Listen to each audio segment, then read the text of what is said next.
Ok. Ya, ahí creo que estamos, ¿no? Sí. Gracias. Ya, listo. Entonces, continuando con las infecciones respiratorias altas, vamos a ver otitis media, ¿sí?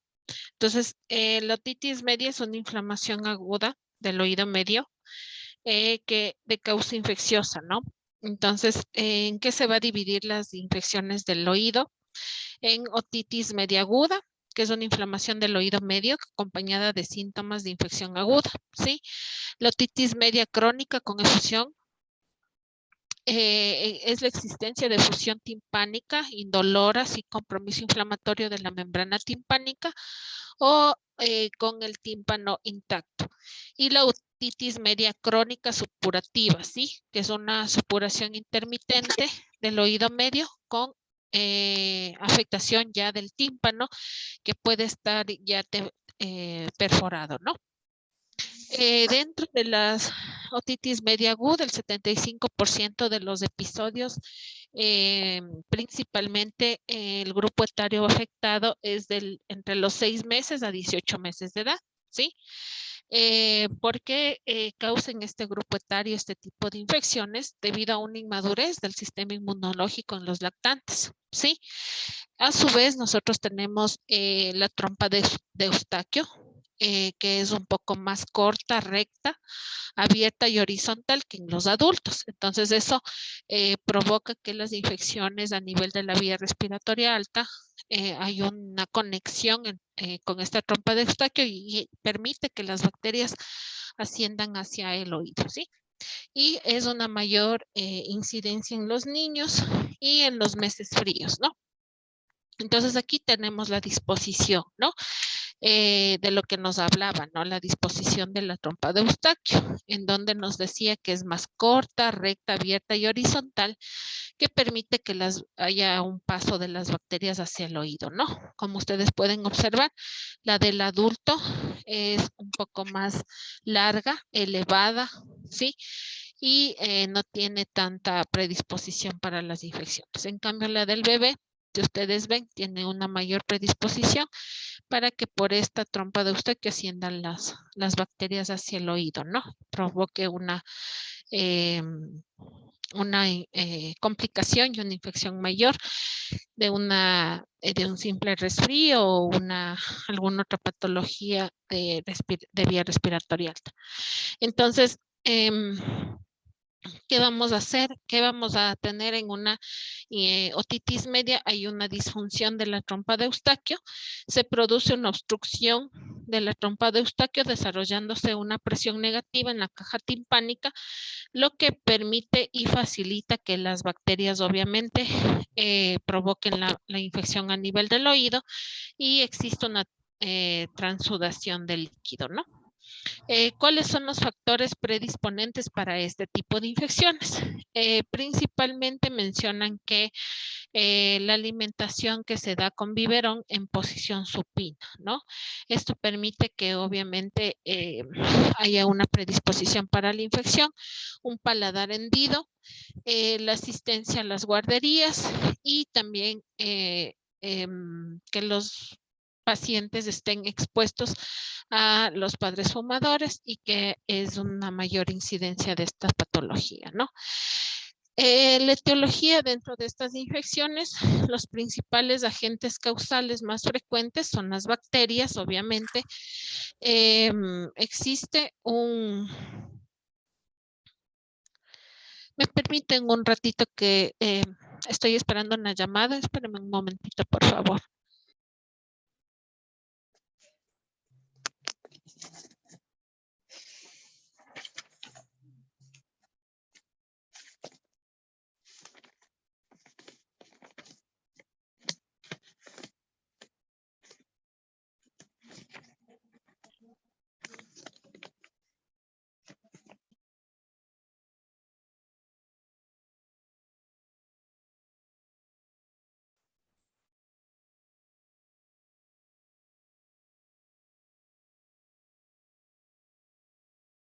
Ya, perdón, mis disculpas, chicos, sino que estaba esperando que me ayuden con una entrega, entonces. Ya, entonces los principales agentes causales es el Staphylococcus pneumoniae, Haemophilus de influenza y la Moraxella catarrhalis, que bueno, es un poco menos frecuente, pero sí existe infecciones por esta bacteria, ¿ya? Y dentro de los virus, principalmente tenemos el virus sincitial respiratorio, el adenovirus, la influenza, el rinovirus, la parainfluenza y el coronavirus, ¿sí? Esto como los principales agentes causales de estas infecciones, ¿ya? Entonces, ¿qué vamos a tener dentro del cuadro clínico? ¿Sí? Bueno, en los lactantes menores, obviamente, no nos van a mencionar que tengan este síntoma como la otalgia, un dolor de oído, sino más bien esto se encuentra en los niños ya preescolares o escolares que ya pueden mencionar este tipo de síntomas, ¿ya? En los lactantes, ¿qué vamos a tener? Un lactante irritable, con llanto persistente, la fiebre y un dolor intenso que incluso el bebé va a estar presionándose el oído o tocándose el oído. Entonces, esto nos puede llevar a sospechar de una infección del oído, ¿ya? En muchos casos existe al examen físico, nosotros podemos ver un abombamiento timpánico y también obviamente la disposición o la supuración del oído y que puede llevar esto a una rotura de la membrana timpánica, ¿no? Es decir, que podemos incluso observar una otorrea si nosotros ya vemos que el líquido está supurando en mayor cantidad por el oído, ¿no? Entonces, hacia la parte externa, ¿no? Una vez perforado el tímpano, perdón, cede el cuadro clínico de dolor principalmente en este tipo de infecciones. ¿Cuál va a ser el diagnóstico? Bueno, el diagnóstico es clínico. También podemos preguntarle a la madre si previo a eso, una semana o 15 días antes, el paciente presentó algún tipo de infección respiratoria como un resfriado común, una amigdalitis, ¿sí? Entonces debemos mencionarle a la madre y hacerle una buena historia clínica mencionando este tipo de predisposición en los pacientes, ¿no? Como una posible complicación en este sentido de la otitis media. Entonces vamos a realizar un examen de la membrana timpánica, vamos a hacer una otoscopia. Entonces, ¿qué vamos a hacer? ¿Qué vamos a observar? El tímpano es una membrana de color nacarado, transparente y brillante, ¿no? Entonces, ¿qué vamos a ver en cuanto a los pacientes que presentan una otitis media aguda? El tímpano se va a ver abombado, de color amarillo o rojo y pierde su luminosidad, ¿sí? ¿Qué vamos a hacer también? La timpanocentesis o miringotomía, en donde es una prueba definitiva en la cual se puede obtener la secreción que está produciendo en el oído y se examina en una tinción de Gram. Entonces ahí van a realizar un cultivo de ese tipo de secreción y vamos a ver qué agente causal está causando la infección y el posible tratamiento que nosotros, el tratamiento específico que nosotros vamos a dar al paciente. Pero obviamente este tipo de procedimientos es invasivo y obviamente ya necesitamos ayuda del especialista. Entonces, ¿qué es lo que vamos a hacer en ese sentido? Nosotros por la clínica nos vamos a basar en diagnosticar este tipo de patologías, ¿sí? Pero cabe mencionar las pruebas que se realizan para un diagnóstico específico y el tipo de microorganismo que está produciendo la infección. Entonces, en cuanto al tratamiento de la otitis media aguda, este tratamiento se lo va a dar por 10 días, ¿sí? En ciertas ocasiones, el tratamiento previo a esto, como ya han tenido unas infecciones anteriores, nosotros vamos a preguntar a la madre qué tipo de antibióticos ha recibido para nosotros referirnos más al tratamiento específico en este tipo de patologías, ¿sí?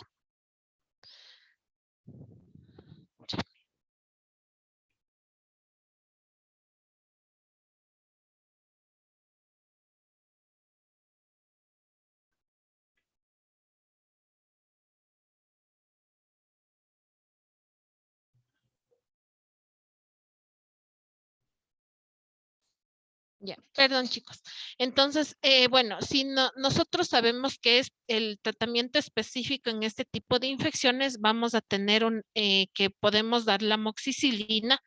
En este caso, como sabemos, si ya es una sobreinfección que el paciente presentó previa es un cuadro respiratorio anteriormente, nosotros vamos a calcular la amoxicilina en una dosis más alta. ¿Sí? Para poder curar este tipo de infecciones. Pero si nosotros ya sabemos que el paciente fue tratado anteriormente con amoxicilina o algún otro antibiótico que hayan enviado, nosotros debemos decidir en el caso de cambiar de antibiótico o continuar con el mismo antibiótico o subir la dosis del mismo, ¿ya? Entonces, la amoxicilina en estos casos vamos a manejarla en una dosis de 100 miligramos por kilo día cada 8 horas, ¿sí? También tenemos como tratamiento la amoxicilina más ácido clavulánico, en el cual igual vamos a utilizar una dosis de 50 miligramos por kilo día cada 8 horas, ¿no?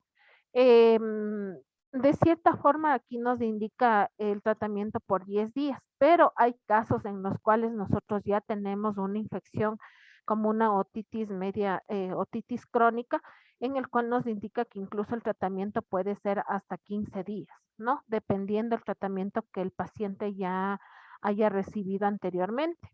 Y también tenemos como opción en casos de pronto de alergias, nosotros vamos a utilizar eritromicina en una dosis de 50 miligramos por kilo día cada 6 horas, ¿no? O la cefuroxima en una dosis de 20 a 30 miligramos por kilo día dividido en 2 dosis, ¿no? Entonces, el tratamiento va a depender de qué tipo de otitis media aguda estamos sospechando. El tipo de tratamiento va a ser de elección en cuanto a los pacientes que han sido tratados anteriormente con algún otro tipo de medicamento que ya ha sido utilizado por varios días, ¿no? ¿Cuáles van a ser las complicaciones? Bueno, en cuanto al cálculo de las dosis, nosotros ya hemos mencionado algunos ejemplos que nosotros podemos ver. Entonces, lo único que cambia son las dosis, ¿no? Que vamos a manejarnos en este tipo de infección, pero el cálculo es el mismo, ¿sí? Incluso ¿cómo es? En esta patología, en cuanto a la IEPI, nos indica que el tratamiento puede ser la amoxicilina, incluso por la dosis alta que nosotros vamos a manejarnos en este tipo de pacientes, nos indica que incluso podemos calcular la dosis de amoxicilina 100 miligramos por kilo y podemos dividirlo en 2 dosis, ¿no? Para evitar los posibles efectos adversos del medicamento. Ya, en cuanto a las complicaciones, la otitis media aguda puede complicarse por la extensión de la infección, ¿no? Más allá de los límites del oído medio, es decir, al hueso o a otras estructuras circundantes, ¿no? Las complicaciones vamos a tenerlas de 2 tipos, ¿sí? Intratemporales y extratemporales. En las intratemporales, nosotros vamos a tener la mastoiditis, la parálisis facial, la petrositis y la laberintitis, ¿sí? Y las extratemporales vamos a tener que podemos observar un absceso extradural, subdural, una tromboflebitis y nosotros ya podemos extendernos más allá a la infección que puede causar una meningitis. Simplemente por una infección del oído podemos tener en el paciente o encontrar una meningitis y con mayor gravedad un absceso cerebral, ¿sí? Esas son las complicaciones en cuanto a la otitis media aguda, ¿ya? Entonces, bueno, aquí nosotros tenemos una tablita en la cual nos va a indicar cómo vamos a diferenciar cada tipo de patologías que nosotros hemos hablado durante esta semana, ¿sí? Entonces aquí tenemos varias patologías en las cuales nos van a mencionar los diferentes signos y síntomas que va a presentar nuestro paciente, ¿sí? Entonces tenemos la faringoamigdalitis estreptocócica, ¿no? Que ya hemos visto, que ya vimos anteriormente en el día de ayer, que estábamos revisando los criterios clínicos de Centor, ¿no? Entonces, ¿qué va a tener nuestro paciente? Fiebre, un exudado amigdalino, ¿no? Una inflamación de la amígdala o la faringe hiperémica. Vamos a tener la adenopatía anterior dolorosa o linfadenitis, y en este tipo de infección vamos a tener una ausencia de tos, ¿no? ¿Cómo la diferencia de la faringitis viral? En esta faringitis viral vamos a tener tos, ¿sí? El paciente presenta disfonía, una congestión nasal importante, dolor faríngeo de más de 5 días de evolución, ¿sí?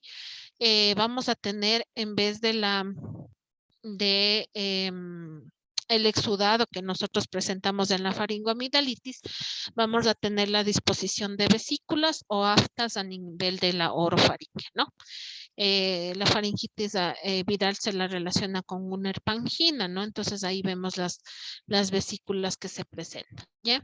Tenemos también la rinitis alérgica como diagnóstico diferencial, que en la rinitis alérgica vamos a tener una congestión nasal, una rinorrea, el paciente va a presentar estornudos frecuentes y como ya les mencionaba, perdón, en cierto tipo de pacientes vamos a tener los estornudos o prurito nasal, ¿no? Asociados también según la época del año en el cual los pacientes presentan este tipo de síntomas, ¿sí? ¿Qué vamos a tener? Vamos a también la sinusitis que hablábamos ayer. Entonces, en este cuadro de sinusitis vamos a tener un cuadro que persiste por más de 7 días. ¿Sí? Previo a eso, 8 días o 15 días antes, el niño presentó un cuadro de un resfriado común, ¿sí? Que se va a hacer un antecedente para diferenciar esta patología. Aparte de eso, tiene un dolor facial que se intensifica con los cambios de posición, un dolor en los puntos de los senos paranasales, los puntos dolorosos, y en los lactantes un cuadro de rinofaringitis con tos de más de 7 días de evolución, ¿sí? Que nos llevará al diagnóstico de una posible sinusitis. También tenemos la rinofaringitis aguda, en la cual es una patología autolimitada, dura de 5 a 14 días. En este tipo de pacientes vamos a encontrar una congestión nasal, una fiebre, odinofagia, la tos, la disfonía, una irritabilidad en los pacientes menores y una congestión conjuntival, ¿no? Entonces, ese es el cuadro de las diferentes patologías que vimos anteriormente para llevar a un diagnóstico diferencial y ver y clasificar más bien a nuestro paciente en qué patología nos refiere, ¿no? Eso en cuanto a las patologías de vías respiratorias altas, ¿sí? Entonces, no sé si de pronto ustedes tienen alguna pregunta. Ahí, hasta ahí llegamos en las vías respiratorias altas, ¿no? No sé si hasta aquí hay alguna pregunta. Continuamos con las infecciones de vías respiratorias bajas. No, ninguna pregunta, todo claro, doctora. Listo. Entonces vamos a avanzar con el otro tema, ¿ya? Listo. Entonces tenemos la bronquiolitis, ¿no? ¿Cuál es la definición de la bronquiolitis? Es una inflamación aguda del tracto respiratorio inferior, ¿sí? Que se da a nivel de los bronquiolos, ¿no? Em, en una literatura menciona que la bronquiolitis se la considera como el primer episodio agudo de una dificultad respiratoria, ¿no? Que además de eso presenta sibilancias y con mayor prevalencia en los niños menores de 2 años, ¿sí? Que son el grupo etario con mayor predisposición a tener la bronquiolitis. Entonces, dentro de la epidemiología, Los pacientes que presentan con mayor frecuencia este tipo de patologías en cuanto a las estaciones del año, vemos más en otoño e invierno, ¿sí? En un 99% la bronquiolitis se da por una infección por un virus, ¿sí? Principalmente el virus sincitial respiratorio, ¿sí? Con mayor predisposición, como ya les había mencionado, en los menores de 2 años, ¿sí? Entonces, aquí nosotros tenemos un porcentaje en los cuales los pacientes son manejados según los que... ¿No ven las diapositivas? No, doctora. No.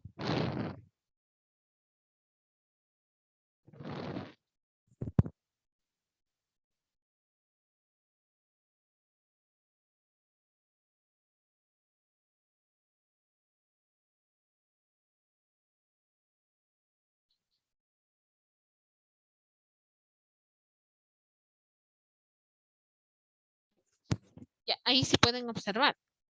Sí, doctora, sí. Sí, Sí, doctora. ahí sí. Sí, Ya, ahí sí se puede ver. ya, ahí sí. Perdón, no les había señalado las otras diapositivas. Ya, entonces, ya, como les decía, bueno, ahí tenemos la bronquiolitis, ya la definición de la que les estaba hablando, y aquí podemos ver, ¿no? Entonces, nos mencionaba que el 99% de los niños se infectan por un virus de sincitial respiratorio en una edad, en menores de 2 años, ¿ya? Entonces, ¿cuál es la incidencia de estos pacientes a los cuales nos lleva a una posible hospitalización? Sí, por lo general la bronquiolitis se lo puede manejar en casa, sí, dependiendo si el paciente tiene patologías de base, ¿ya? Entonces, en un 40%, las infecciones respiratorias y la incidencia de hospitalización es baja, ¿no?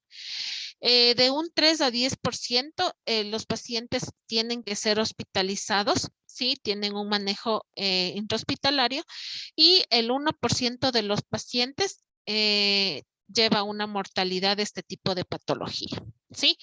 La incidencia también es mayor en hombres que en mujeres, ¿sí? Y un tercio de los pacientes, básicamente, dentro de las estadísticas, presentan una primoinfección por varios virus, ¿sí? Pero principalmente es el virus sincitial respiratorio que causa esta patología, ¿sí? Entonces, dentro de los virus detectados, ¿sí? En una secreción faríngea, nasofaringe, perdón, que presentan este tipo de bronquiolitis.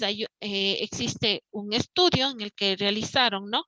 En el cual realizan este tipo de procedimiento e identifican cuál es el mayor virus prevalente en esta enfermedad, ¿no? Entonces, como primero estamos el virus sincitial respiratorio, ¿sí? Que nosotros vamos a tener una incidencia del 50 al 80% de los pacientes que presentan bronquiolitis, y la temporada en la cual vamos a tener presente esta patología en otoño e invierno o en temporada de lluvias. ¿Ya? Como segundo lugar, prácticamente el rinovirus, ¿sí? Del grupo A, B y C, sí, que tiene más de 100 serotipos. La frecuencia en la cual se presenta la bronquiolitis es del 5 al 25%, y un pico de la incidencia de la bronquiolitis tenemos en primavera y en otoño, ¿sí? También tenemos la parainfluenza, en donde tenemos igual una incidencia del 5 al 25% en época de primavera, verano y otoño, ¿no? El metaneumovirus del subgrupo A y B en un 5 al 10%, principalmente menciona, ¿no? Que se da en invierno, al fin del invierno y en inicio de primavera, ¿sí? 2 meses luego del virus sincitial respiratorio, en la temporada que inicia este virus, ¿no? El coronavirus en época de invierno y primavera en un 5 al 10%, el adenovirus en un 5 al 10%, que puede darse en en todo el año. La influencia, el grupo A y B del 1 al 5%, y en noviembre y abril, que nos menciona estos años, estos meses del año, perdón, y el enterovirus, ¿sí? El coxisaquio o ecovirus, que del 1 al 5% en los meses de junio y octubre, ¿sí? Entonces, el mayor virus detectado es el virus sincicial respiratorio, ¿sí? ¿Cuál es la fisiopatología? Nosotros ahí podemos observar una fotografía en el cual está el niño sano, ¿no? Entonces, ¿cómo se va a infectar? Va a ingerir, bueno, va a tener presente gotas de un paciente infectado, ¿no? El cual va a inhalar este tipo de, de gotas del paciente infectado y va a llegar hacia el lumen bronquiolar, en donde se va a dar la infección, ¿no? Entonces, ¿qué vamos a encontrar? Una extensa inflamación y un edema a nivel de los bronquios, ¿sí? También vamos a tener un aumento en la producción de moco y van a presentar una necrosis del epitelio. Sí, es la principal fisiopatología que se da dentro de la bronquiolitis. Entonces, ¿cuáles vamos a tener como factores de riesgo en esta patología? Tenemos los no modificables y los modificables, ¿sí?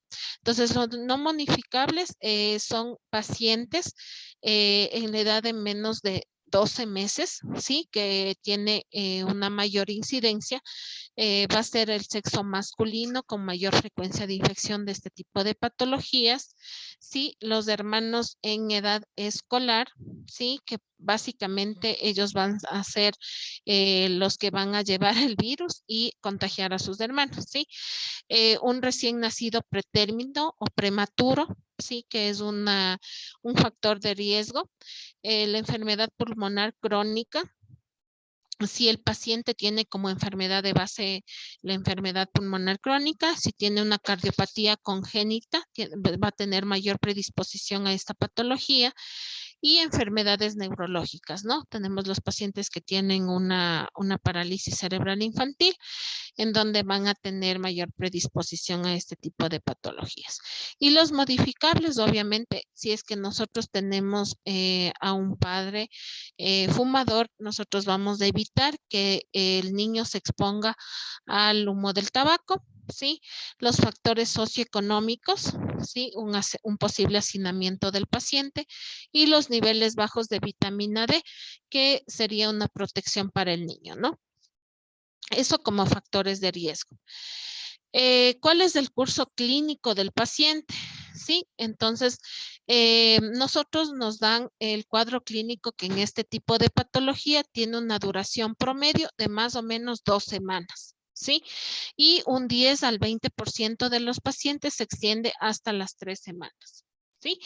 Entonces, ¿cómo va a ser el inicio de los síntomas? ¿Sí? Nosotros vamos a tener ahí un cuadrito que ustedes ven, ¿sí? Que dentro de los primeros 2 días, de 2 a 8 días, vamos a tener el primer inicio de los síntomas, ¿sí? Entonces, ¿con qué va a iniciar el paciente? Tenemos con rinorrea, ¿sí? Que va a tener, el paciente va a presentar rinorrea con fiebre o sin fiebre, ¿sí? En el cuarto día de incidencia, que es la mayor, en donde los pacientes ya van a presentar la mayor incidencia de los síntomas, va a tener el paciente tos persistente, un mayor esfuerzo respiratorio, va a presentar retracciones intercostales, ¿sí?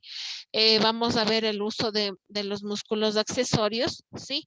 En cuanto a la auscultación en los pulmoncitos, vamos a tener sibilancias o roncos, ¿sí? O a su vez nosotros vamos a ver una posible mala entrada de aire a nivel pulmonar, ¿sí? Y una dificultad respiratoria que ya nos llevaría a un diagnóstico de una bronquiolitis moderada a severa, ¿no? Entonces va a transcurrir la variabilidad de los síntomas respiratorios entre el día 4 hasta el día 10, ¿no? En donde la curva de incidencia de los síntomas va a disminuir, ¿sí? Como les mencionaba, hasta las 2 o en ciertos casos del 10 a 20% hasta las 3 semanas, ¿no? Entonces va a haber un descenso de los síntomas y va a haber una resolución gradual de los síntomas con una variabilidad continua, ¿no? Y vamos a ver que en este tipo de pacientes, del 10 al 20% que nos indica que puede persistir este cuadro clínico, vamos a tener la aparición de una sobreinfección o de una complicación en este tipo de patologías. Sí, entonces, ¿qué vamos a ver en estos pacientes que el cuadro clínico ya se extiende más de las 3 semanas? Vamos a tener la aparición de nuevos picos febriles, ¿sí? Que pueden sugerir una coinfección. ¿Qué es lo que vamos a encontrar en este tipo de pacientes si no han mejorado con el tratamiento que nosotros les vamos a prescribir? Van a tener una sobreinfección, pueden tener una otitis media aguda principalmente, una neumonía adquirida en la comunidad o la sobreinfección por otro tipo de virus. ¿Sí?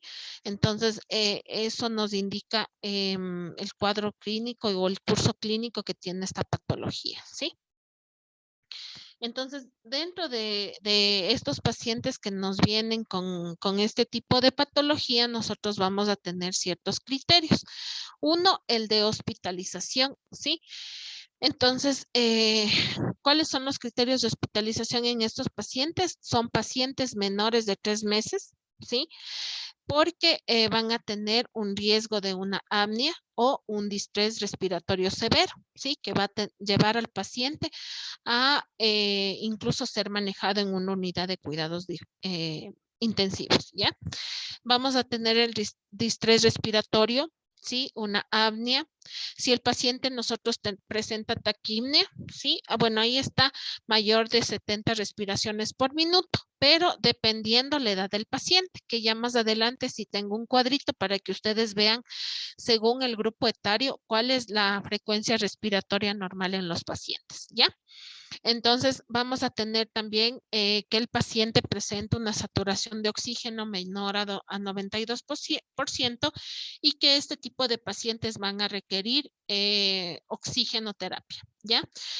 Los pacientes que presentan cianosis peribucal acompañado de una dificultad respiratoria, y los pacientes que tienen como patología de base las siguientes, ¿sí? Si aparte del que el paciente presenta y que nosotros sospechamos en una bronquiolitis y se encuentra también deshidratado, el paciente que presenta una cardiopatía congénita de base, ¿sí?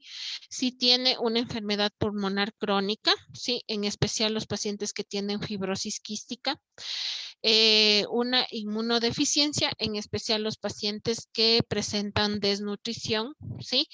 Y que van a llevar a graves consecuencias en este tipo de patologías y que obviamente no tienen sus defensas adecuadas, ¿ya?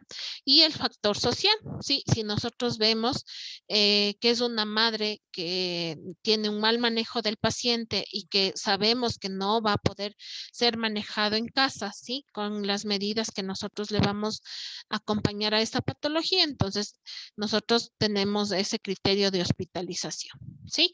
Entonces, ¿cuál va a ser el criterio y el enfoque de severidad? Tenemos varios tipos de score que nosotros valoramos para diferenciar en una bronquiolitis leve, moderada y severa, ¿sí?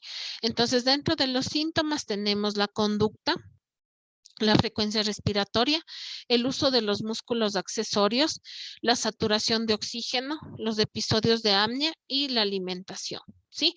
Entonces, ahí tenemos la clasificación, lo vamos a valorar en leve, moderado y severo, ¿ya? Si la conducta es normal, la frecuencia respiratoria es normal o existe un leve incremento, si el uso de los músculos accesorios no presenta o tiene una leve retracción, Si el paciente no tiene requerimiento de oxígeno y presenta una saturación más del 92%, si no presenta ningún episodio de apnea y la alimentación está normal o levemente disminuida, nosotros lo vamos a clasificar como una bronquiolitis leve, ¿ya? Si el paciente se presenta irritable, si la frecuencia respiratoria empieza a incrementar, si hay el uso de los músculos accesorios moderadamente, existe ya un poco de aumento en las retracciones intercostales, si el paciente va o no a requerir oxígeno y va a saturar entre el 90 al 92%. Los episodios de apnea es autolimitado y la alimentación tiene una dificultad, pero ingiere más del 50% de sus alimentos. ¿Ya? Ahí estamos hablando de una bronquiolitis moderada. Y una bronquiolitis severa, cuando el paciente permanece todo el tiempo irritable o ya presenta un estado de letargia, tiene una frecuencia respiratoria marcada o irregular o aumentada. Si ya presenta un aleteo en el uso de músculos accesorios, si tiene una retracción intercostal marcada, si presenta parte de eso un aleteo nasal, ¿sí? Y si el paciente ya presenta una hipoxemia o satura menos del 90% y ya requiere oxígeno, ¿ya? Los episodios de apnea son frecuentes y prolongados y la dificultad en ingerir los alimentos es menos del 50% o si ya no come nada, ¿ya? Eso estamos hablando de una bronquiolitis severa. Eso en cuanto al enfoque de severidad en nuestro paciente, ¿ya? Y tenemos aquí la escala de Downes, ¿ya? La escala de Downes modificada es para valorar la dificultad respiratoria que presenta el paciente, ¿sí? Entonces, hay varios parámetros que nosotros vamos a valorar. Si tiene o no cianosis, las sibilancias del tiraje intercostal, la entrada de aire. Aquí ya valoramos la frecuencia respiratoria y la frecuencia cardíaca, ¿sí? Dependiente el grupo etario al que nosotros nos estamos manejando, ¿sí? Entonces, si tiene cianosis o no, ¿sí? Si el paciente no requiere oxígeno, estamos hablando que el paciente no va a presentar cianosis ni dificultad respiratoria, ¿no es cierto? Pero si el paciente ya está siendo manejado con oxígeno, la cianosis obviamente la vamos a clasificar con 1, ¿ya? Es decir, que sí tiene requerimiento de oxígeno y sí se va a presentar cianosis, entonces lo clasificamos con 1, ¿no? Las sibilancias, ¿no? Si no tiene sibilancias 0, al final de la expiración 1, toda la expiración 2 y la inspiración más la expiración con un puntaje de 3.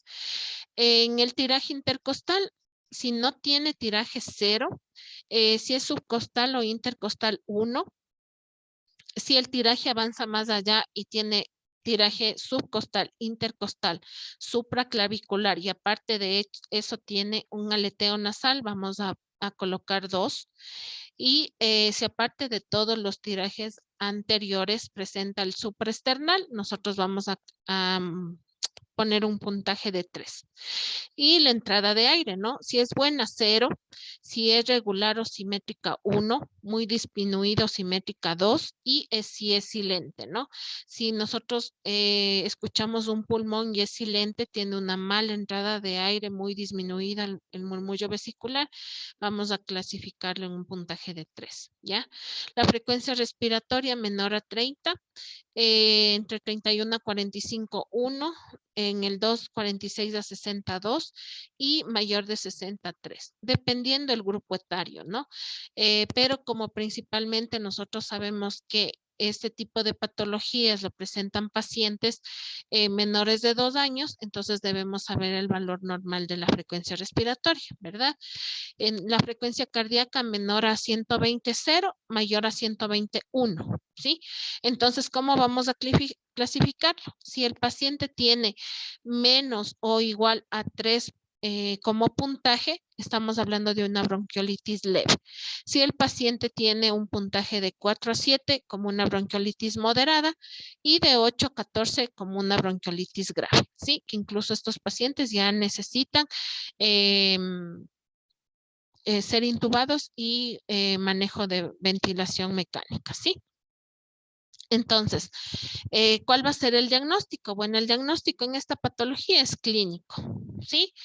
Entonces, ¿qué es lo que vamos a valorar aparte de la clínica de nuestro paciente, ¿no?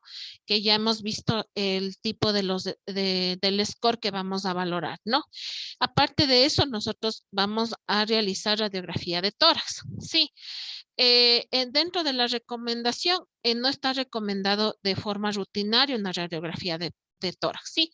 Salvo excepciones. Si nosotros pensamos en que el paciente, tenemos un paciente que fue manejado anteriormente por una bronquiolitis, fue manejado con varias antibiótico terapia, como sabemos es un virus, entonces no necesita manejo antibiótico, pero sabemos que sigue con dificultad respiratoria, tiene criterios de ingreso, nosotros vamos a realizar una radiografía de tórax, ¿sí? Nosotros, ¿qué nos va a demostrar este tipo de radiografías? Que va a tener, aparte de eso, una complicación de su patología por la que viene, ¿no? Vamos a tener neumonías o vamos a ver la diferente disposición de una radiografía que está con los, ¿cómo es? Con los espacios intercostales horizontalizados que nos va a llevar al diagnóstico de una bronquiolitis, ¿ya? Entonces, ¿qué nos menciona en cuanto a la radiografía de tórax? Que tiene pobre correlación con severidad de la enfermedad y los estudios muestran un uso inapropiado de antibiótico terapia, ¿ya? Porque como sabemos, la bronquiolitis es causado por un virus, entonces no necesita antibióticos, ¿ya? El test viral etiológico, que no está recomendado de rutina, no influye en el manejo y asociado de estancias hospitalarias prolongadas, ¿ya? Y la pulsioximetría, solamente en los pacientes que requieren oxígeno, ¿sí? Y es un pobre predictor de distrés respiratorio. Entonces, lo que sí vamos a manejarnos, ahí está, ¿no? Entonces, ahí tenemos la bronquiolitis, en donde se realiza la RX de tórax en sospecha de neumonía, en una gravedad del paciente, si ya sospechamos en una bronquiolitis severa, y una evolución tórpida del cuadro clínico, ¿no? Entonces, ¿qué vamos a ver ahí en esa placa? Ustedes ven que en una radiografía normal vamos a ver 9 espacios intercostales, ¿sí? Nosotros vamos a ver una hiperinsuflación, ¿sí? Como ustedes ven en esa radiografía, y los espacios intercostales que van a estar horizontalizados, ¿no? Eso nos da la sospecha de una bronquiolitis, ¿no? Sí, que va a tener el paciente mayor, capacidad para, o sea, tiene mayor dificultad y respiratoria que permite que el pulmón se expanda más y existe una hiperinsuflación en este tipo de patologías, ¿ya? Y aparte de eso, la radiografía nos va a servir si sospechamos que aparte el paciente tiene una sobreinfección, ¿no? Como ya les había mencionado, en especial una neumonía, que ahí sí nosotros necesitaríamos manejarlo con antibiótico terapia, ¿ya? ¿Cuál es el tratamiento en este tipo de patologías? ¿Qué es lo que no funciona en cuanto al tratamiento? ¿Ya? Hay diferentes estudios que no recomiendan broncodilatadores, pero nosotros en la práctica clínica sí la usamos, ¿sí? Porque nosotros vemos que hay pacientes que principalmente en un porcentaje alto tienen su patología de base, ¿sí? Como ya les había mencionado, o enfermedades pulmonares crónicas o desnutridos, deshidratados, que tengan una patología cardíaca, ¿sí? Entonces nosotros vamos a tener que manejarlo como riesgo-beneficio y pacientes que ya deben ser hospitalizados, ¿ya? La epinefrina tampoco está recomendado, pero a veces sí se usa. Los glucocorticoides tampoco nosotros estamos no funciona en este tipo de pacientes y las nebulizaciones con solución salina hipertónica. Esto en la práctica clínica nosotros sí lo hacemos, ¿sí? Porque hay pacientes que aparte de su patología por la que acuden, presentan, ¿cómo es? Rinitis alérgica o una rinorrea importante, entonces sí es posible que con las nebulizaciones con solución salina hipertónica sí sirvan, ¿no? Entonces, ¿qué se realiza? En especial en pacientes con, que van a ser hospitalizados, sí, nosotros preparamos la solución salina hipertónica, colocamos en la indicación nebulizaciones con solución salina al 3%, sí, vamos a manejarlo, las nebulizaciones 3 veces al día, ¿ya?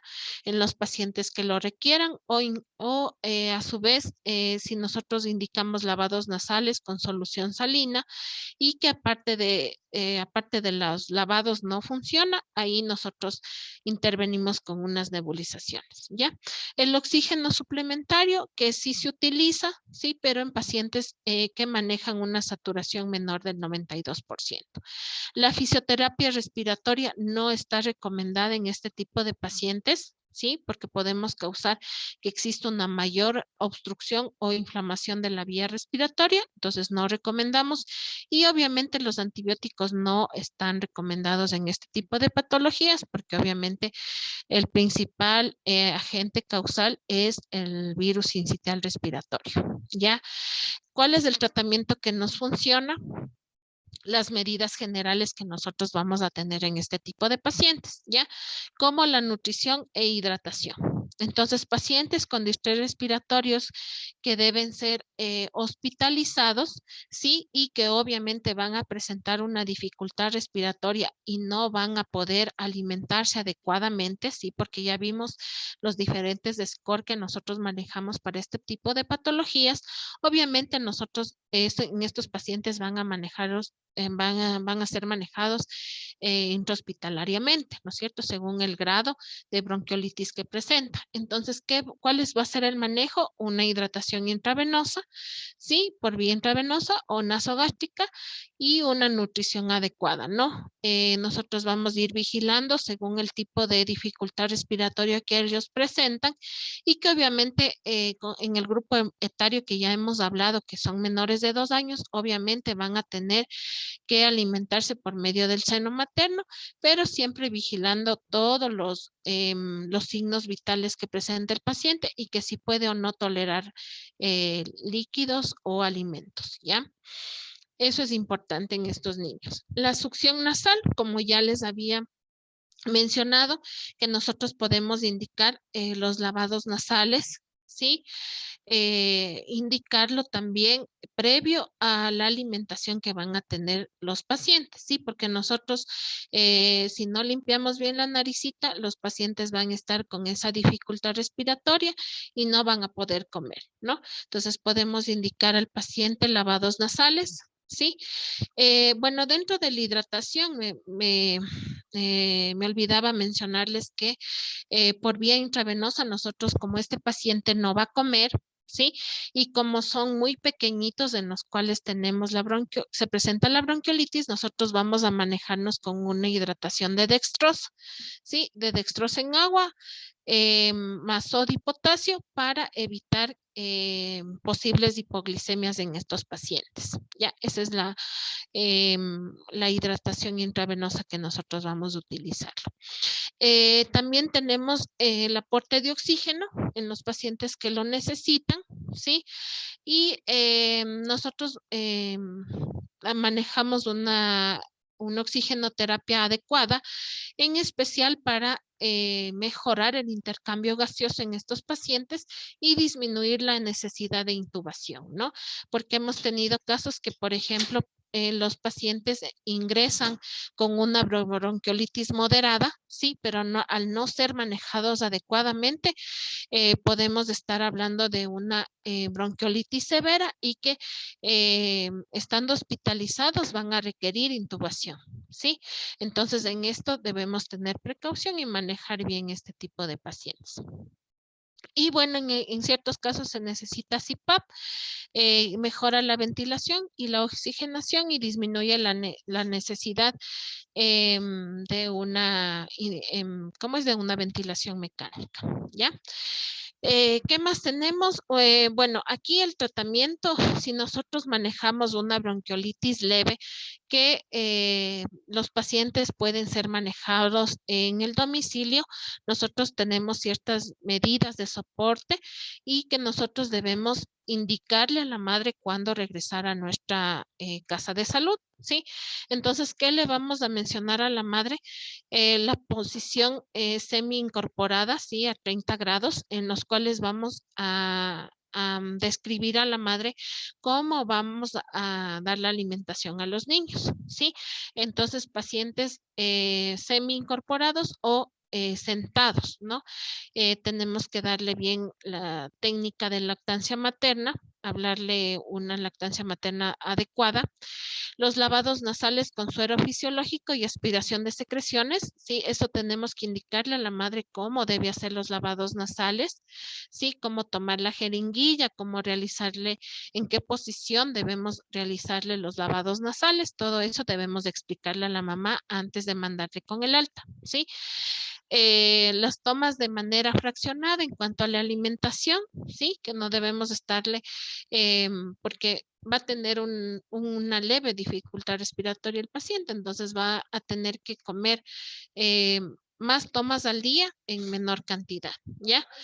Evitar los contaminantes ambientales, es decir, exponerle al tabaco principalmente para evitar que el paciente presente estos episodios de broncoespasmo, ¿ya? El control de la temperatura, sí, porque sabemos que el paciente con estas patologías puede complicarse y sobreinfectarse, ¿ya? Vigilar los signos de alarma en cuanto a la dificultad respiratoria, sí, le vamos a explicar a la mamá si tiene dificultad para alimentarse, si le falta el aire al respirar, sí, un aumento de la frecuencia respiratoria, si el paciente presenta palidez, si presenta cianosis, un rechazo del alimento, si presenta vómitos a repetición o si el paciente solo pasa dormido, que nos hablaría de una somnolencia, ¿no? En este tipo de signos de alarma, si es que el paciente presenta todos estos signos, nosotros decirle a la mamá que debe acercarse inmediatamente al hospital. Y se recomienda, en el caso de que nosotros manejemos una bronquiolitis leve, recomendarle a la madre que el paciente debe ser vigilado dentro de las 24 o 48 horas después de ser manejado en el domicilio, ¿no? Ya, entonces, ¿qué más vamos a hacer? Cuando tenemos aquí nos da los diferentes tipos de bronquiolitis, en una leve, en el cual el niño presenta menor o igual a 3 de puntaje según la escala de Downes, nosotros vamos a realizar un tratamiento sintomático, ¿sí? Es decir, si el niño presenta como es obstrucción de la vía nasal, los lavados nasales, si presenta fiebre o malestar general, enviarle un antipirético, un analgésico, sí que ya habíamos indicado, en específico el paracetamol, 15 miligramos por kilodosis, perdón, cada 6 horas por unos 3 días, ¿ya?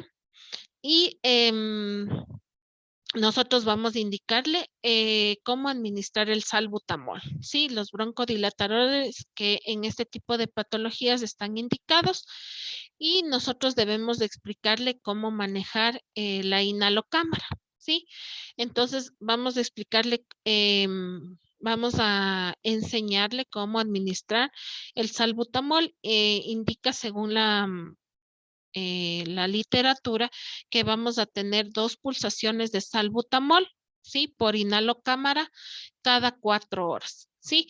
El salbutamol se debe indicar a la madre como nosotros vamos a enviarlo, ¿no? Y como mencionaba el tratamiento en domicilio, esto lo vamos a mandar por 48 horas, ¿no? cada 4 horas. Le vamos a indicar que va a poner 2 puff cada 4 horas durante los 2 días, ¿no? En 48 horas vamos a valorar al paciente, ¿sí? Vamos a ver si el paciente ya ha mejorado su estado clínico, si presenta signos de alarma, si aparte de las pulsaciones que le hemos mandado y dependiendo cómo haya seguido el tratamiento a la madre, si necesita que nosotros le volvamos a valorar o a su vez si el niño puede presentar signos o criterios de hospitalización, ¿no? El salbutamol se debe ir disminuyendo paulatinamente según el estado del paciente e ir realizando controles frecuentes para evitar que el niño presente más broncoespasmo y requiera hospitalización o a su vez tenga una sobreinfección por algún tipo de bacteria, ¿ya? Eso en cuanto al tratamiento y al manejo de la bronquiolitis leve.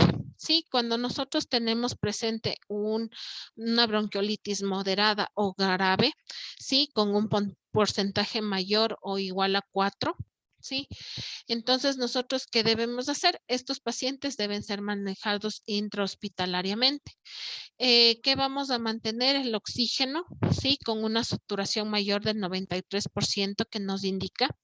Las nebulizaciones, sí, las nebulizaciones se las puede realizar con salbutamol. Tenemos varias presentaciones del salbutamol. Tenemos para nebulización y para inhalador, ¿no? Entonces, las nebulizaciones nos indican que se puede calcular el salbutamol de 0.15 miligramos por kilo en una dosis máxima de 5 miligramos al día, ¿no? Nosotros, ¿cómo vamos a disolver esta nebulización? Nosotros vamos a manejarnos del salbutamol más la solución salina hipertónica, es decir, al 3%, ¿sí? Y le vamos a realizar las nebulizaciones con 6 a 8 litros de oxígeno por minuto, ¿no? ¿Cuántas veces está indicada realizarle las nebulizaciones en este tipo de pacientes? Hasta 3 nebulizaciones, ¿no? Se la puede realizar cada 20 minutos, ¿sí?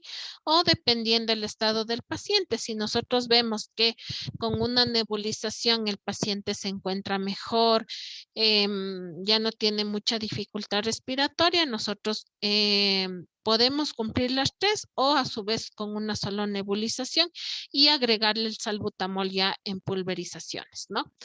Ya. Esto, bueno, aquí les estoy hablando del tratamiento indicado, ¿sí? Pero durante toda la pandemia que nosotros hemos tenido el manejo de este tipo de pacientes, ¿sí? Porque obviamente un paciente venía con sintomatología respiratoria, debía ser manejado en el área de pacientes respiratorios. Sí, nosotros que estaba dentro de los protocolos que no estaba indicado es realizar las nebulizaciones, ¿sí? Entonces, durante toda, sí se realicen este tipo de pacientes nebulizaciones, pero durante toda la pandemia nosotros no usamos salbutamol en nebulizaciones. ¿Por qué razón? Porque nosotros provocábamos aerosoles y si un paciente tenía COVID positivo, entonces teníamos mayor exposición a los otros pacientes, porque obviamente sabemos que no tenemos el espacio adecuado para manejarnos a unos niños sintomáticos respiratorios en una sala aparte, adecuada solo para pediátricos, ¿sí? Entonces, a veces teníamos que ingresarlos incluso con otros pacientes en la sala, entonces con ese tipo de protocolos y de manejos nosotros no utilizábamos nebulizaciones, ¿sí? Y hasta la fecha evitamos, ya salvo el caso de que sea estrictamente necesario, nosotros realizamos nebulizaciones, ¿sí? Y lo hacemos en las salas ya de hospitalización, no lo hacemos en las salas de urgencia porque sabemos que ahí manejamos muchos pacientes, ¿ya?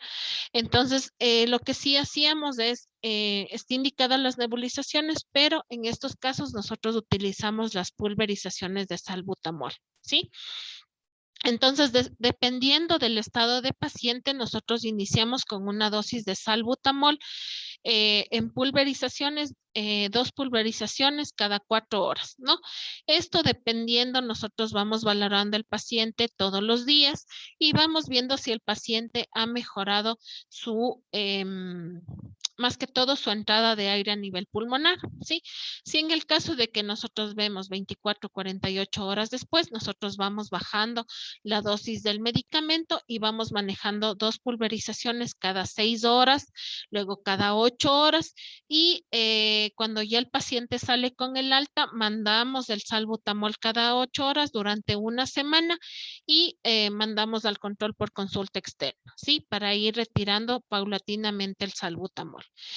En los casos que nosotros, al nosotros ir valorando al paciente y vamos manejándonos con la escala de Downes que ya les había presentado anteriormente, esa es la escala que nosotros nos va a dar un diagnóstico preciso o una evaluación adecuada de nuestro paciente, ¿sí? Entonces, si nosotros vemos que a pesar de las pulverizaciones que estamos realizando cada 4 horas o cada 3 horas, dependiendo del estado, nosotros vemos la necesidad de que nosotros debamos rescatarlo al paciente, es decir, que él empieza con con un episodio de broncoespasmo, nosotros podemos utilizar el salbutamol con rescates, ¿sí? ¿Qué quiere decir los rescates? Que nosotros vamos a utilizar el salbutamol, 2 pulverizaciones cada 20 minutos, que nos indica la literatura, cada 20 minutos en 3 episodios, ¿no? Durante una hora, ¿sí? Entonces, si nosotros, por ejemplo, le dimos la pulverización a las 3 horas que le tocaba y vemos que nosotros, el niño persiste con dificultad respiratoria, tiene una escala de Downes de 5, de 6, nosotros podemos realizarle un rescate, ¿ya? El rescate lo vamos a indicar salbutamol, 2 pulverizaciones cada 20 minutos por una hora, ¿sí? Esto, ¿cuántas veces lo podemos repetir? Hasta 3 veces, ¿ya? O a su vez, nosotros disminuimos el tiempo de pulverizaciones y los podemos dar salbutamol, 2 pub cada 10 minutos por una hora, ¿no? Es decir, 5 veces de las pulverizaciones, ¿ya? Con esto, ese se llama los rescates que hacemos con salbutamol en un niño que presenta broncoespasmo, ¿ya? Eso en cuanto al manejo de los pacientes que presentan una bronquiolitis moderada a severa, ¿ya? Y más adelante, obviamente, ya vamos a tener la necesidad de utilizar otro tipo de medicamentos, ¿sí? En el caso de que no se recupere, ¿ya? Si no responde con las nebulizaciones de salbutamol o los rescates de salbutamol inhalados, nosotros podemos utilizar adrenalina, ¿sí? Adrenalina a 0.5 ml por kilo, máximo 3 ml al día, ¿sí? La vamos a indicar más 2 ml de solución salina fisiológica, nebulizada cada 6 horas. ¿Sí? En cuanto al salbutamol, hay pacientes que ya tienen varios episodios. Recuerden que la bronquiolitis es el primer episodio o puede ser el primer episodio de que lleve a un niño a una edad más adelante que presente episodios de asma, ¿no? Entonces esto hay que mejorar su estado de salud desde el primer episodio, ¿sí? Y bueno, ya más adelante nosotros utilizamos fluticasona, dependiendo del caso, pero ese es el tratamiento indicado en una bronquiolitis, ¿ya? ¿Cuáles son las medidas preventivas en esta patología? El lavado de manos frecuente, ¿sí? La vacunación es importante en los niños, cumplir con el esquema de vacunas. La alimentación, que se dé la alimentación materna exclusiva hasta los 6 meses, ¿sí? Con una adecuada lactación. Y la vitamina D, indican que nosotros podemos administrar 500 miligramos en una sola toma en los niños y evitar la exposición al tabaco principalmente, ¿no? Entonces, ¿qué vamos a hacer? Nosotros vamos a manejar diferentes tipos de pacientes. Tenemos los pacientes ambulatorios, mandamos con medidas generales. la succión nasal o los lavados nasales, mejorar la alimentación y el control en 48 horas. Un paciente en emergencia, dependiendo si va a estar estable, nosotros sugerimos el alta y seguimos como a paciente ambulatorio con los signos de alarma, ¿no? Si el paciente va a subir a piso desde la emergencia, vamos a colocar oxígeno suplementario, una hidratación adecuada por vía intravenosa, la aspiración nasal y las nebulizaciones con solución salina al 3%, ¿no?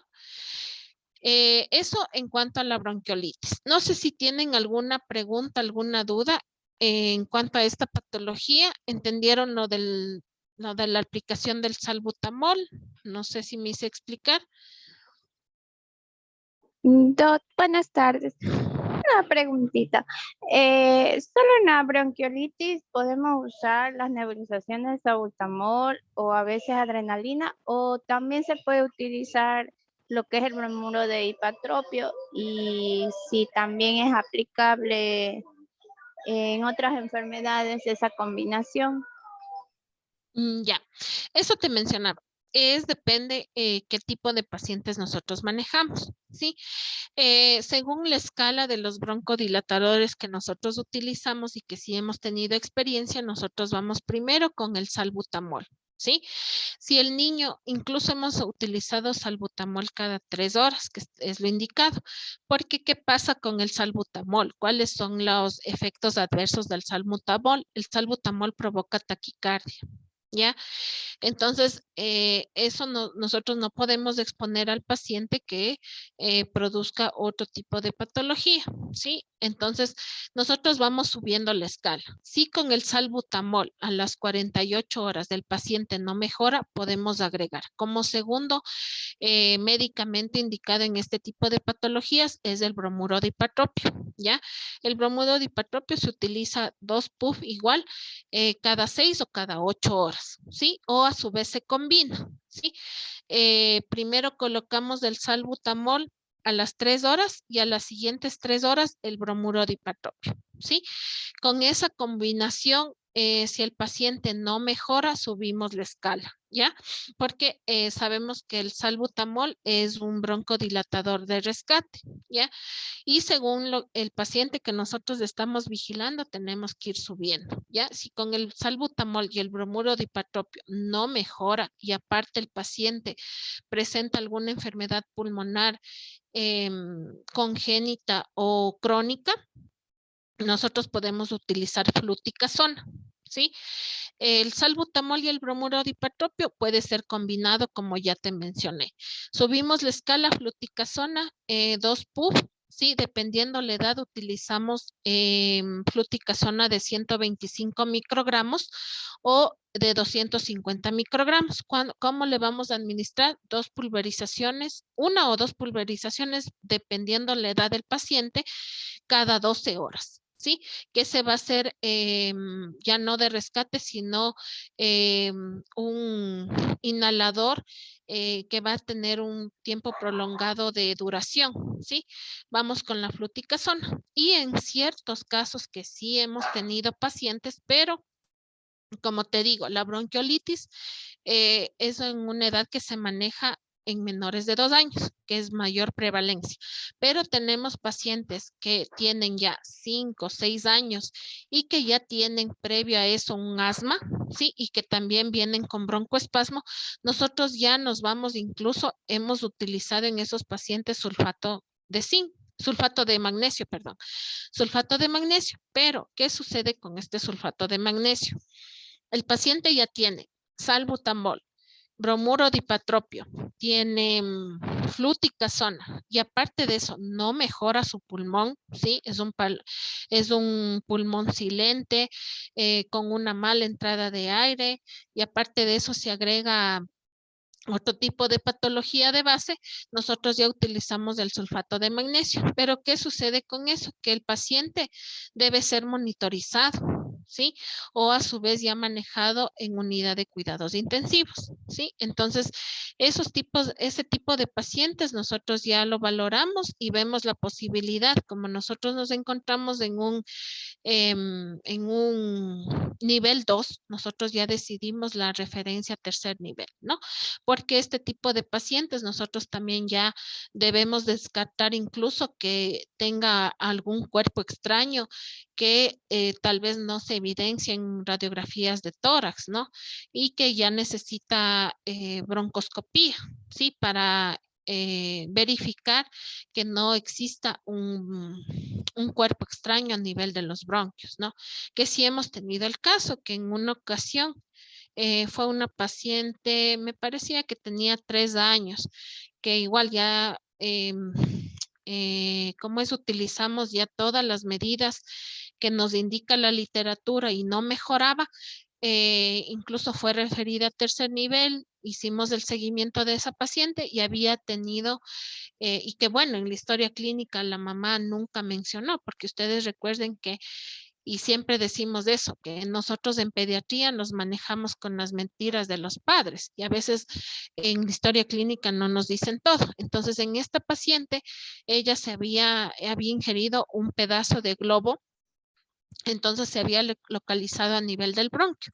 Y cada vez que nosotros utilizamos un broncodilatador, el globo se inflaba, el pedacito de globo se inflaba y provocaba una mayor obstrucción, ¿sí? Entonces, en esos tipos de pacientes hay que investigar bien qué es lo que produjo, pero te estoy hablando de los pacientes que no mejoran a pesar de todos los medicamentos que ya agotamos, toda la existencia que nosotros podemos ir manejando las escalas de medicamentos. Entonces, en ese tipo de pacientes nosotros ya tenemos que sospechar en un cuerpo extraño, ¿sí?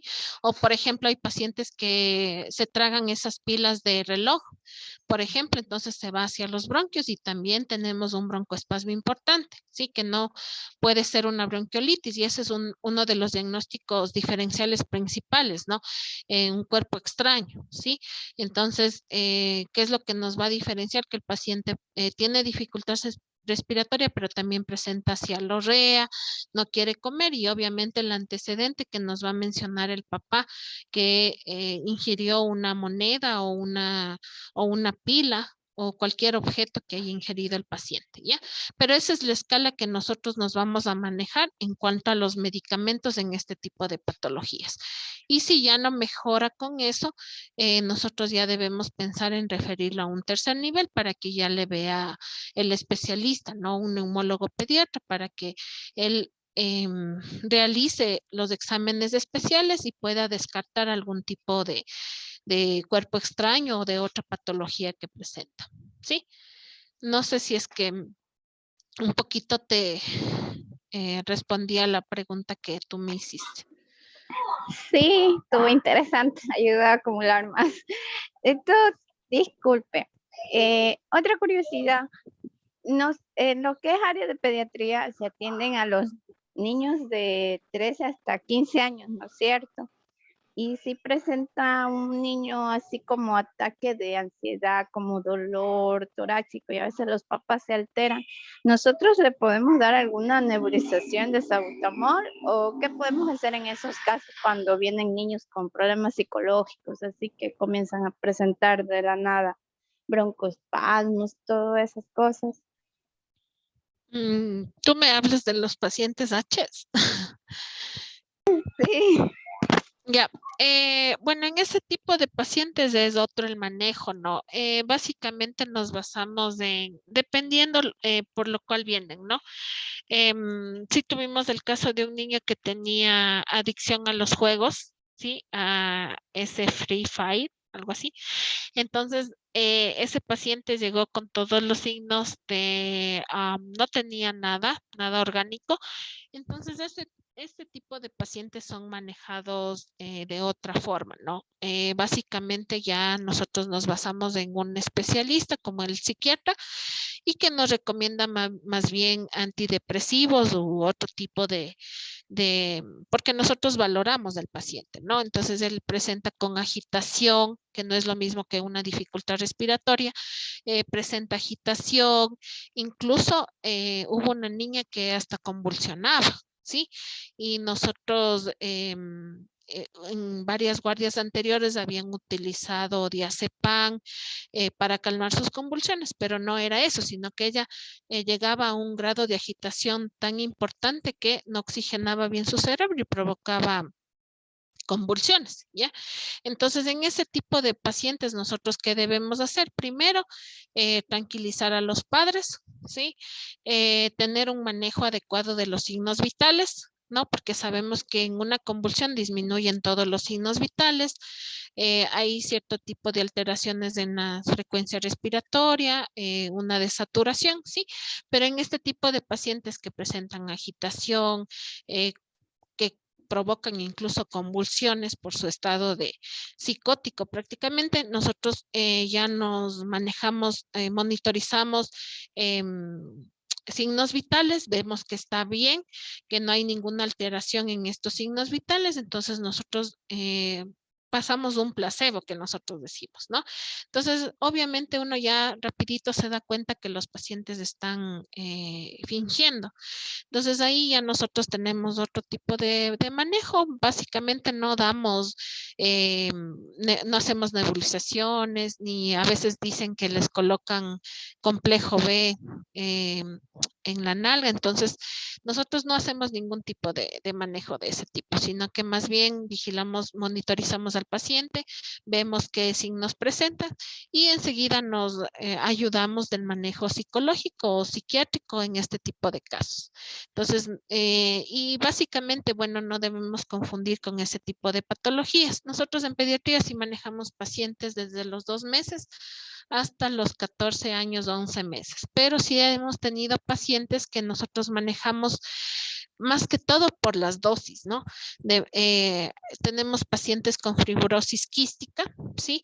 Que ya tienen 18 años, pero pesan menos de 40 kilogramos. Entonces, nosotros a veces sí los recibimos y los manejamos adecuadamente, en especial para un manejo de las dosis, ¿no? Según el peso que presenta el paciente. Y pacientes también que tenemos de manejo con PCI, que también tienen un peso bajo, desnutrición, y nosotros sí los manejamos en pediatría, ¿no? Pero esos pacientes ya deben, por la edad, deben ser manejados por medicina interna, ya prácticamente en adultos. Pero hay ciertas patologías que sí se nos da el manejo en pediatría, ¿no? Entonces, eso en cuanto a las patologías de la vía respiratoria alta. Baja, perdón, nosotros el siguiente tema es neumonía, ¿sí? Y el día de mañana tengo turno. El día viernes nos estaríamos viendo, ¿sí? No sé si está por ahí Steffi. No. Verán, chicos, nosotros tenemos un... Doc, dígame. Steffi, ya, verá, mañana tengo turno el día viernes para ver si nos vemos en la tardecita, ¿ya? Yo quería hacerles una recomendación. Verán, nosotros tenemos actualizaciones, ¿sí? Tenemos un curso anual en la Sociedad Ecuatoriana de Pediatría, ¿sí? Y justamente el día de mañana van a hablar sobre RCP pediátrico, ¿sí? Entonces yo le voy a mandar, Steffi, un link, ¿sí? Un link. Creo que es mañana, creo que empieza a las 7:30 de la noche, ¿sí? De pronto, si alguno de ustedes quiere asistir a la charla, yo le voy a enviar el link a Steffi. Se tienen que registrar en ese link y les mandan el link a el link de ingreso a la charla, a su correo electrónico, y pueden conectarse a la charla, ¿no? Yo les recomiendo que ustedes acudan porque van a hablar de las actualizaciones en RCP pediátrico, justo el día de mañana, ¿sí? Y de pronto, bueno, esto dura durante todo el año. Entonces, en febrero fue sobre COVID, en marzo es de RCP pediátrico y todos los meses van dándonos la charla que nos corresponde al tema en actualizaciones principalmente. Entonces, justo el día de mañana es de RCP pediátrico. A las personas que les interesa saber sobre las actualizaciones o a su vez que les guste la pediatría, pueden ingresar al link. Yo ya le voy a enviar a Steffi y cualquier cosa, el día viernes nos vemos. De pronto tengan alguna pregunta o alguna duda en cuanto a los temas que hemos revisado. Y el día de mañana las personas que se van a conectar a la charla. ¿Sí? Entonces yo ya en el transcurso de la tarde yo ya le envío el link para que las personas que quieran acudir a la charla estén pendientes del día de mañana. ¿Sí? Entonces Ya, conmigo, ya Steffi, entonces ahí le comunico el día viernes a qué hora nos vemos, ¿ya? Gracias, chicos, que tengan un fin de semana o estos días una buena tarde, ¿ya? Ya, chicos, no se vayan ya. Gracias, Doc. Gracias, Doc. Gracias, Doc. Gracias, Doc.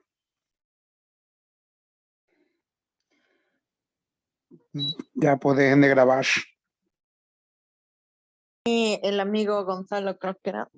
Déjale de grabar, gracias, amigo. Verán. Feliz, cacha. Verán, teníamos Siguen hoy día grabando. ya no importa. Teníamos hoy día la clase de medicina interna. El Doc me escribió que, lo que pasa es que el Doc se les dije que trabaja como en 10 universidades, ¿no? Entonces, él va a dar clases a las 7. Entonces le llamaron de la U que le cambiaron el horario y va a dar clases a las 7, entonces ya no nos podría dar. Voy a ver si el Doc Javi de Gineco nos puede dar clases. En vista de su hermosa crítica que hicieron de la Doc de Gineco, hoy día hablé con la Doc. La Doc ha estado embarazada y ella dice que entra en labor de parto entre la última semana de marzo y la primera de abril, o al revés, la última de abril y la primera de mayo, creo que es. Entonces yo le dije que ahorita nosotros vamos a hacer un stop en todas las clases de gineco porque GESCON nos llamó y nos dijo que íbamos a tener clases y bueno, eso que solamente les dejé el día para ellos. Entonces la doc ya aceptó y todo, bueno, dijo que ya quería acabar con nosotros y bueno, ahí se podría decir que le pedí que como que se retire lentamente. Entonces ya voy a hablar con la doc Silvi, ya le dije a ella, dijo que el tema era un poquito delicado por lo que ella no tenía horarios, pero que ya va a decirnos el horario, ¿ya? Ahí sí, pero ahí sí ya tocaría acoplarnos, ya no vamos a tener 2 días como lo andábamos teniendo de gineco todos los días, por lo que ustedes mismos me pidieron el cambio de docente, para no hacer doble inversión, triple inversión, porque ya están con 2 docentes y luego me tocaría pagar otro para que la otra doc les dé la clase que es lo que más quieren, que más. Entonces creo que si es que hasta las 5 no les... ya son las 5.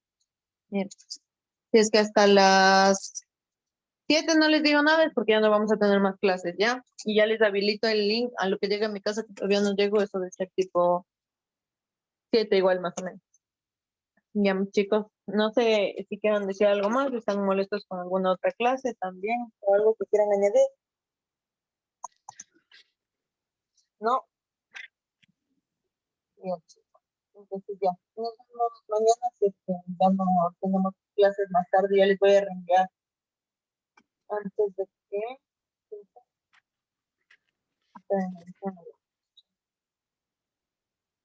Antes de tiempos, no tengo propuestas.